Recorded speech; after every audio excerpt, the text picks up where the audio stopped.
We all live by rules, those which are natural and the ones which society imposes on us. Society can change, but natural laws don't. They just exist. So when those laws of nature misbehave, when they are out of sync, you notice, because when nature plays up, everyone is affected. I've learnt my lesson. Never rely on sunlight as a good omen. It was early morning, around 8:20 a.m, and I was walking through Durham city centre on my way to work, when I decided to wait for a few moments, sit down and enjoy the space. The sun was lightly burning through the morning mist, and there were plenty of places for shadows to hide. I felt relaxed as I sat in the square near St Nicholas's Church, enjoying the sun and sipping my coffee. It had been a long winter. I had been making my way to the office to prepare for the day's work, and I was a bit earlier than usual, so I wasn't rushing. But this morning, as I was taking in the view, watching others go past the infantry monument, the growing hustle and bustle of the market, it felt different. The sun was just clearing a cloud, and I hoped it would be a bright sunny day. A woman, dressed head to toe in light green, stopped not too far from me, and she glanced up at the monument. Then she stood rigid, completely still, like stone. There was a vacant, empty look across her face, as if the lights were on, but the owner had just decided to leave. Her shadow, though, that was the weird part. It was hovering a few inches away from her, not connected. If I hadn't been sitting, taking some time for myself, feeling so relaxed, would I have even noticed it? As I looked, I could swear her shadow suddenly snapped back into place. As soon as it did, she was back to normal. She carried on walking, and I watched her, trying to rationalise what I had seen. I'm just not used to this much sunlight, I thought. It was now 8:23 a.m. A solitary magpie landed in the square about 20 or so feet away from me, and then flew past to land on top of the monument behind me. I said the obligatory, "Good morning, Mr. Magpie. How's your wife today?" Some superstitions were inherited. I then took one last sip of my coffee in readiness to get up and head to work, when it started shrieking. You know that awful racket they make when they're trying to warn others about predators. It's usually cats in the garden. It's an unmistakable noise. I picked up my rucksack and was moving away when I noticed that everybody around me was just standing still, looking straight at the monument. I was confused and looked back and started to walk away. But I had only gone a few feet when I realised once again the shadows did not match their owners. I remember learning about light at school and how shadows are actually formed. What I was witnessing did not fit that at all. Somehow, the shadows were all looking at me. I went cold. My grip loosened on my coffee and it fell to the ground, the dregs spilling everywhere.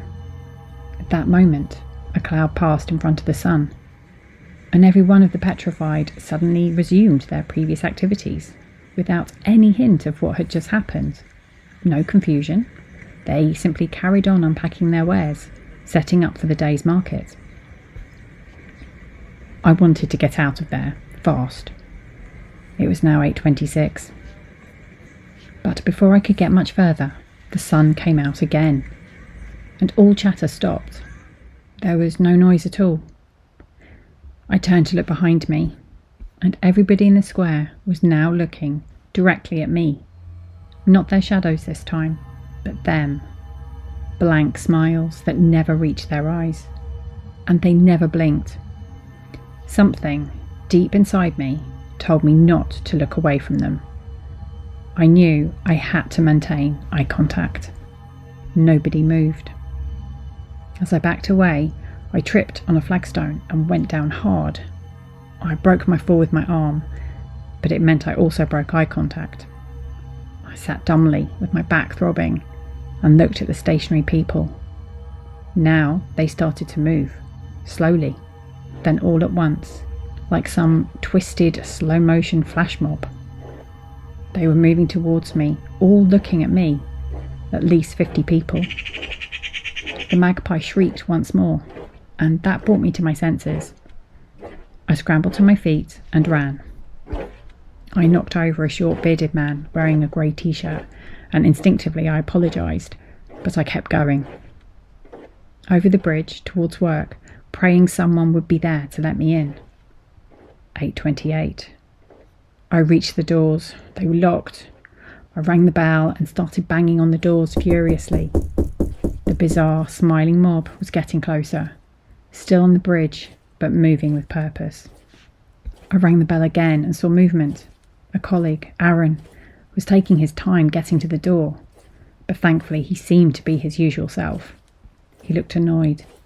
"Why are you banging on the door?" he queried, yawning. "Just let me in." 8:29. All right. They were halfway past the art centre, 200 feet in closing, moving at a steady march now.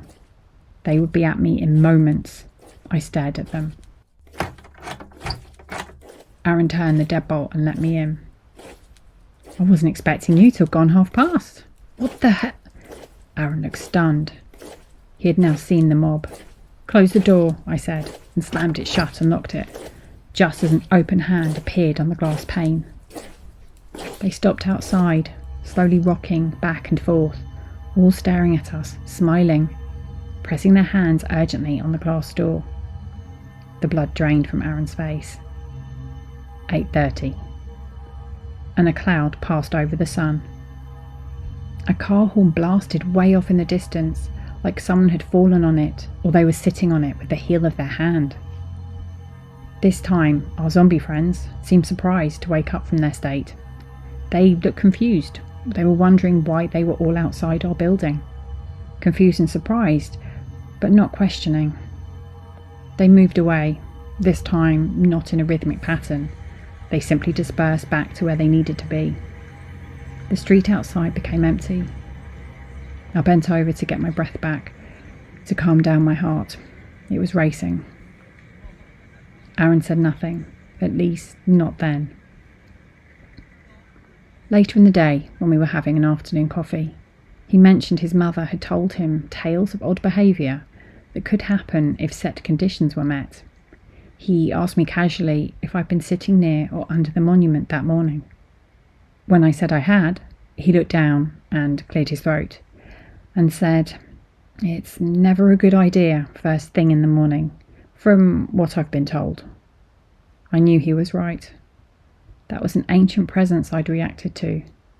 I knew what I'd seen in their faces. It was primeval. That was 2 years ago, and it's not happened since. I took Aaron's warning seriously. I have never sat beneath that monument again. I always acknowledge magpies, and occasionally I think I see shadows skip briefly away from their owners. Maybe the monument has no relationship with the sun, but I'm not taking any chances. Thank you for listening, and tune in next week for another story.